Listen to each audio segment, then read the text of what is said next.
Hey guys, I'm Keen947 aka Wolfkeen, and we're back for some more Dark Souls 2. Okay, last time we played Dark Souls 2, we are, well, pretty much defeated the Dragon Rider boss again.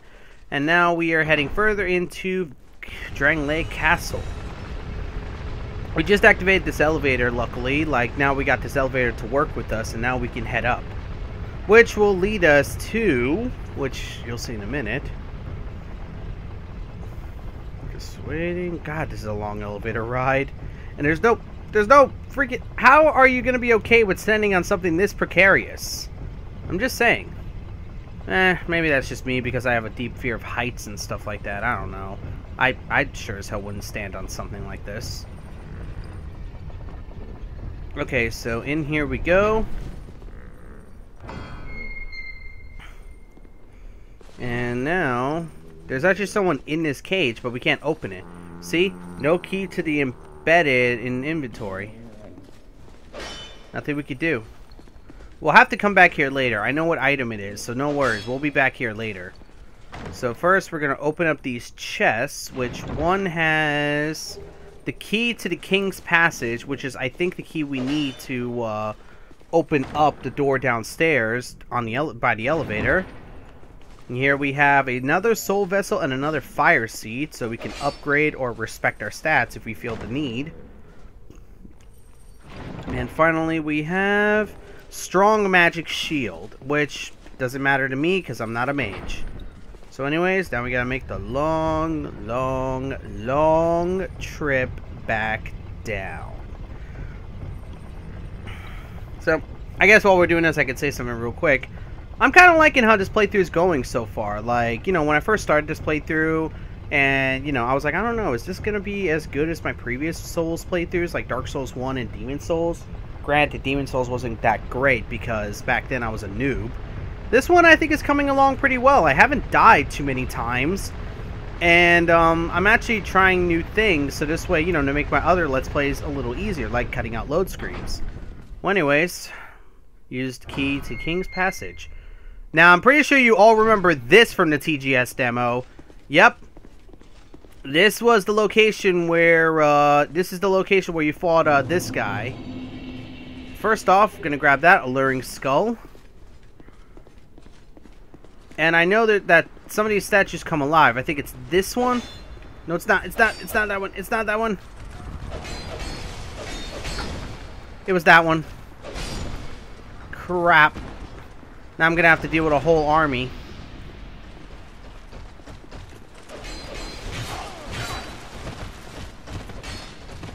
I'm going to have to deal with 3 of them. Okay.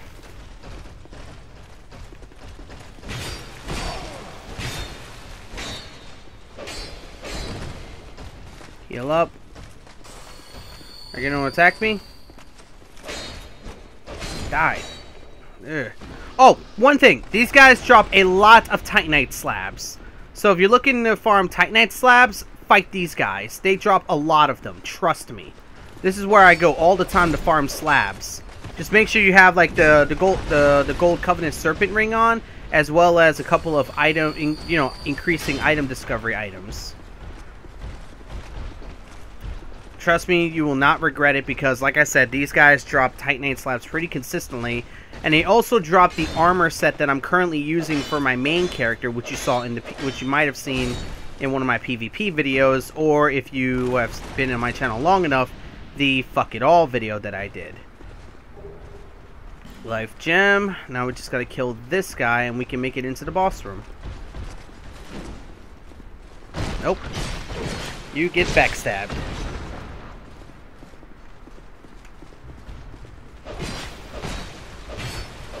Okay, I'm not gonna lie, this is one of the more interesting boss fight rooms because this fight can actually summon players to fight you. Basically, at one point the boss starts to summon other phantoms to fight you.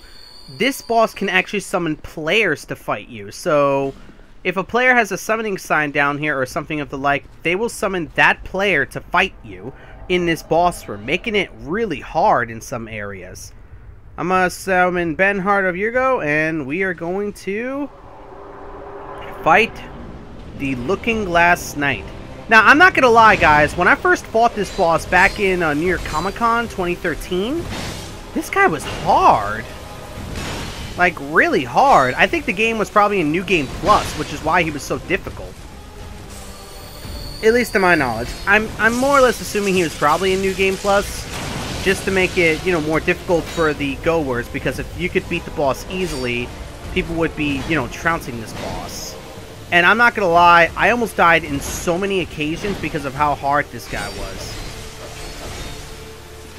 But I actually beat him. The funny thing is, in New York Comic Con, I was the first guy to beat this boss.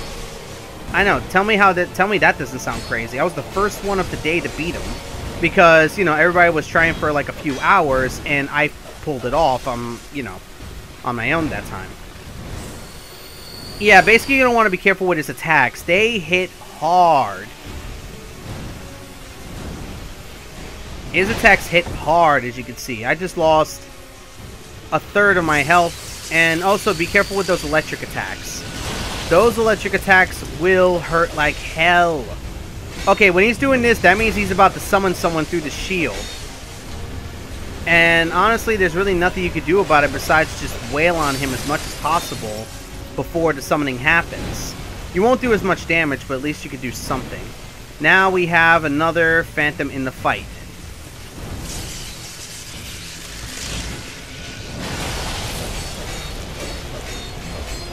And I just killed him. He's down. No, Benhart! Ah, he's dead. Ugh. Ah! All up to me now. Come on. Don't tell me. Is he glitched? Okay, I was about to say, if he was glitched, I was about to be like, that's bullshit. Ah, I hate those overheads. Heal up. I hate those overheads. Oh, and don't use magic on him. The reason why I say that is because that shield can reflect any magic spells that you try to use on him. And what's worse is that, okay, those electric attacks you want to be careful of, because you see that he could cause electricity to come down on you. He could send electrical balls after you, or he could do an electric slash that could do substantial damage. So with those attacks, you want to be careful. Nope. See, like that one, be careful, because that will hurt like hell.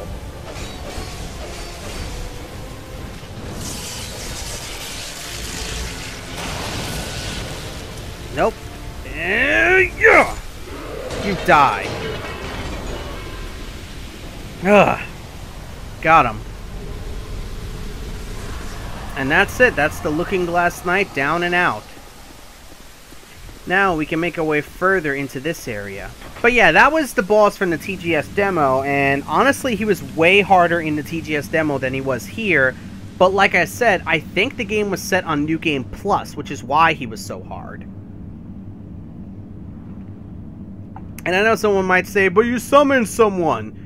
Remember, summoning makes the boss tougher. So it's not like, you know, like the summoning would have made too much of a difference. He made a good distraction. That's pretty much about it.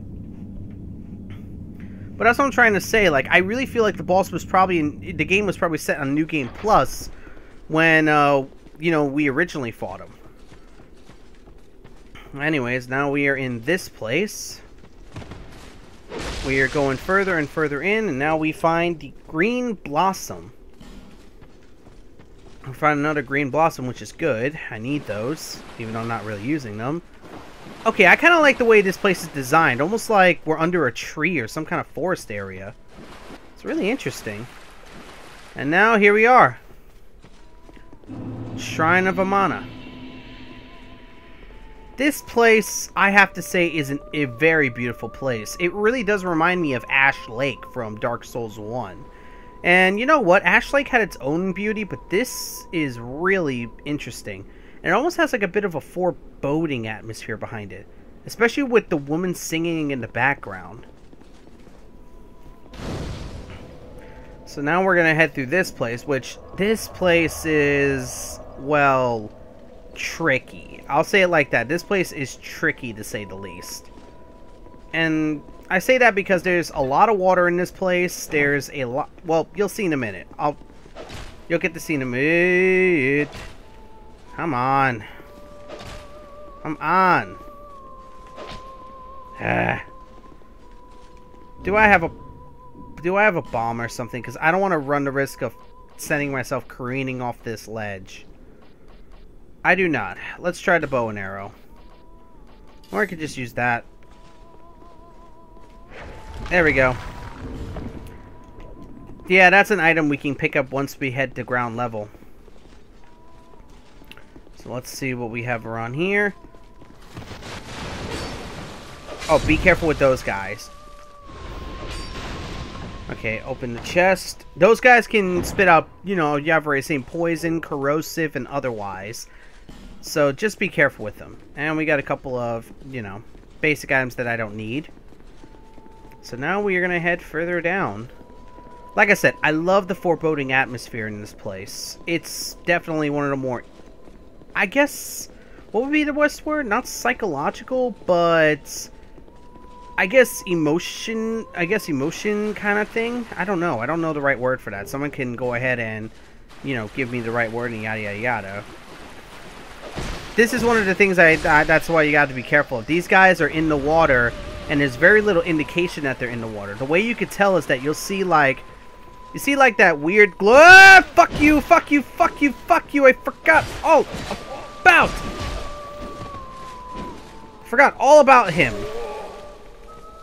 But anyways, sorry, I forgot about these guys. They're pretty tough. Be careful with them. But you notice that little glowing spectacle right there? The green glowing spectacle, almost like fireflies? That's how you can tell there's something under the water like this.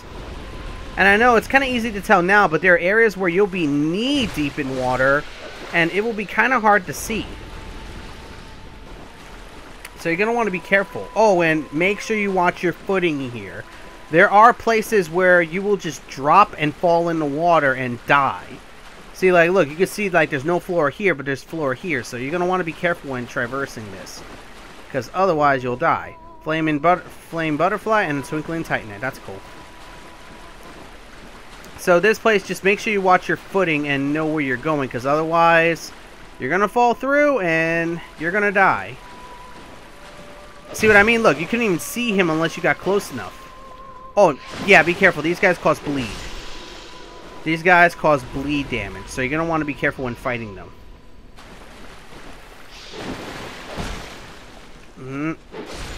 There we go, got him.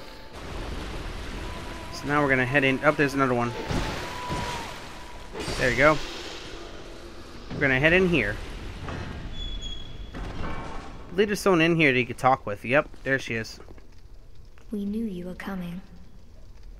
And stop singing. We are Milfanito. We are here to sing to those bound by death and dark. We will sing here forever, as we always have, from long, long ago. We know nothing of the world outside. And why should we? For we will never leave. Do you seek King Vendrick? But what is a king, after all? We know nothing of the world outside, for we will never leave here. When we sing, the little ones dance. The little ones grant comfort to those who bear death and dark. This is what we were taught. Is there anything wrong? Perhaps this will help. We got us moving silk stone. This is all that we can do. When we... Okay, so that's it. She has no more dialogue. So anyway, oh yeah, curse. I forgot about that. But yeah, that's pretty much like, you remember one of those ladies upstairs in the castle that was locked? You can save her, and I believe they're supposed to give you something for it. So this is the location where you can find a way to save that woman. I'm just telling you that right now. Right here we have Crimson Water. That's not bad. Crimson Water gives you more spell usage, and also heals you. So that's a pretty good item for, you know, what you need, especially for a spellcaster. Okay, let's just clear out some of these guys before...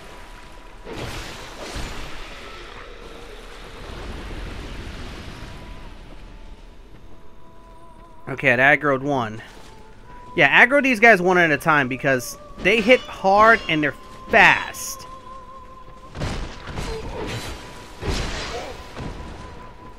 Son of a bitch. Oh, you can get their armor set. You can get their armor set and their weapons from these guys.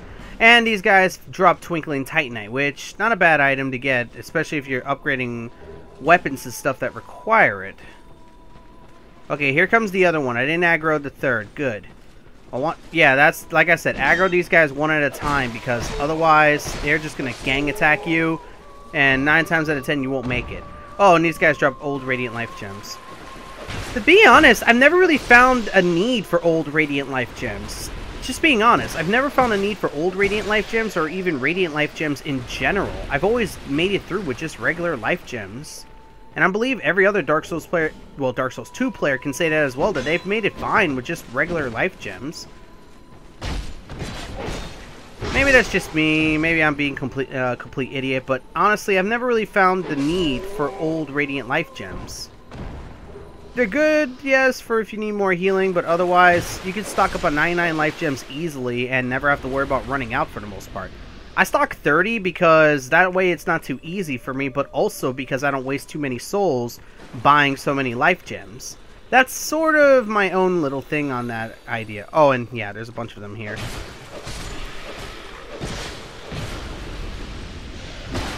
Yep, see, there you go. Now you get to see what I mean that they cause bleed damage.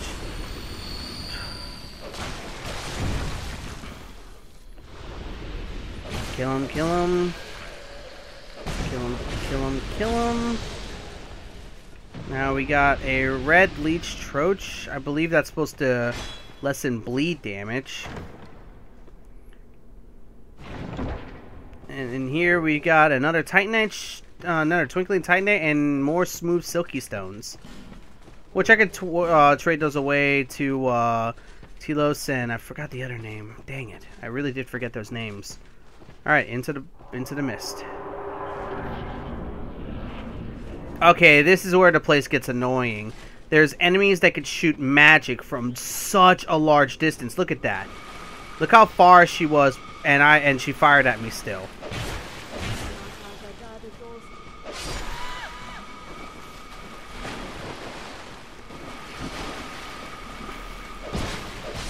And to be honest, their magic hits hard. Watch. That's quite a bit of damage to take from a magic spell that could track you no matter how far you are. So, you gotta be careful here. Like, with my spell sword character, I actually just reflected their spells back at them, or just away, thanks to the shield that I had. Use the Pharaoh's Lockstone here, and we are going to get access to an item. Which is... Okay. Opening. Sorry. Inside we got a Helix Halberd, which is, this right here. A halberd with a helix-shaped handle headed with a double blade. A complex design, some would say excessively so, that hides a spear within its handle. Let's see how this looks. So look. And I believe the R2 is... See, look, there's a spear inside of there. You saw how I did the R2 and it just did like a poke? So for, like, you know, for regular attacks, it's like a halberd moveset. Get me? Like, it's like a halberd moveset. But when you hit the, you know, the heavy attack, it does a spear. So that's an interesting weapon. I'll admit that. That is a very interesting weapon to have in this game. The fact that it's both a halberd and a spear. That makes it very versatile. Because with halberds, you normally only have, like, you know, like, crushes and stuff like that. Like, slash and crushes. Not really much when it comes to stabs. Well, in Dark Souls at least. Not in real life. Because real life, you know, halberds can't do that. In this game, however, with that kind of a weapon, not only do you have the moveset of a halberd, but you have the heavy attack of a spear. And that's pretty good if you ask me. That's actually a pretty good moveset, if you ask me. Well, anyways, that's going to be enough for now. I've pretty much done as much as I need to, and time's about to run out, so I'm going to stop here. I'm going to go back to Majula to restock and get the items that I need to survive this place, and we'll catch you in the next part. So until next time, I'm Keen47, aka Wolfkeen. Hope you enjoyed, and until next time, guys, bye, everybody.